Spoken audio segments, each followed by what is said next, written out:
तो हेलो मेरे प्यारे प्यारे व्यूवर्स। तो आज 2025 हैप्पी न्यू ईयर बोल सकते हो। अब शुरू हो चुका है, तीसरा चौथा दिन है साल का।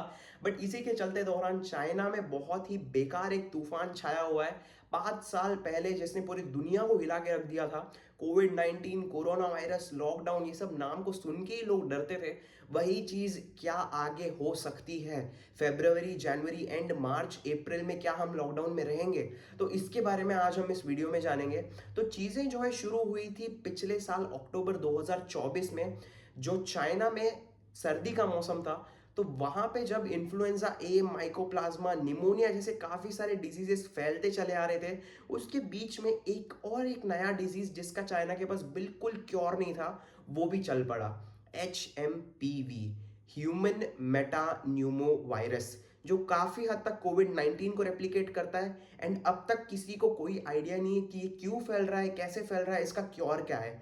WHO ने पिछले साल नवंबर के पहले अक्टूबर में ही चाइना को एक वार्निंग दे दी थी कि ये सारे जो डिजीजेज है आपके कंट्री में काफी ज्यादा हो रहे हैं, we request you to make this in control. But China की तरफ से कोई भी क्लैरिटी नहीं थी। बट उनके जो NDCPA ऑर्गेनाइजेशन है, जो चाइना का खुद का एक WHO टाइप ऑफ एक ऑर्गेनाइजेशन है, उन्होंने रिप्लाई करा कि हमारे यहाँ पे सब कंट्रोल में है, सब सिक्योर है। बट चलते देर में दिसंबर, नवंबर, जनवरी तक सोशल मीडिया पे काफी ज्यादा खुलासा हो गया, जहां पे चाइना में क्या हो रहा है, वहां के हॉस्पिटल्स, वहां के शमशान में बिल्कुल भी जगह नहीं है लोगों को गाड़ने के लिए या लोगों को वहां पे क्योर करने के लिए। इतना एक सीरियस सिचुएशन फैला हुआ है। अब ये कितना हद तक सच है, कितना हद तक क्या है, किसी को कोई आइडिया नहीं है। लेकिन सोशल मीडिया पे चाइना की जो सिटीजन है वो यही चीज चारों तरफ कह रही है। तो ये अब तक का सिचुएशन है हमारे सामने। इस चीज को चलते देख NDCPA, national disease control and prevention administration के एक ऑफिशियल कान बायो ने ये चीज ऑफिशियली बता दी है कि रेस्पिरेटरी डिजीजेस जो है, रेस्पिरेटरी से रिलेटेड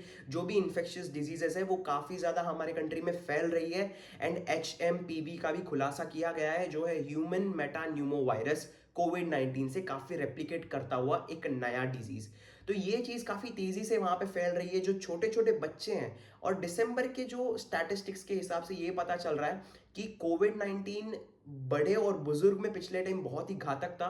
बट ये जो HMPV वायरस है, जो छोटे बच्चे हैं 14 साल के अंदर, जिनका इम्यून अभी अभी डेवलप हो रहा है, उनमें बहुत ज्यादा ये तेजी से फैल रहा है। एंड साथ ही साथ अलग अलग एज कैटेगरी के लोगों को भी ये बहुत ज्यादा इफेक्ट कर रहा है। बट स्पेशली छोटे बच्चों को ये बहुत ले डूब रहा है, ऐसा जो है न्यूज बाहर आ रहा है। अब NDCPA का ये कहना था कि पिछले साल के हिसाब से इस साल हमारा काफी कम रहेगा ये चीज में, क्योंकि हमने काफी सारे प्रिकॉशंस ले लिए वहां के लोकल क्लिनिक्स और काफी सारे हॉस्पिटल्स में और लेबोरेटरीज में। ये चीज एकदम स्ट्रिक्टली ऐलान कर दी गई है कि कोई भी नया पेशेंट आता है तो उनको सही से ट्रीट करना है, ताकि ये आगे और फैले नहीं। लेकिन जनवरी के पहले हफ्ते में ही जो है उसका एकदम डबल ट्रिपल से ज्यादा नंबर्स ऑफ पेशेंट्स अवेलेबल है चाइना में। तो ये चीज बिल्कुल रुक नहीं रही। हर एक न्यूज प्लेटफॉर्म पे यही चल रहा है कि क्या कोविड-19 जैसा एक वायरस फैल सकता है आने वाले साल में।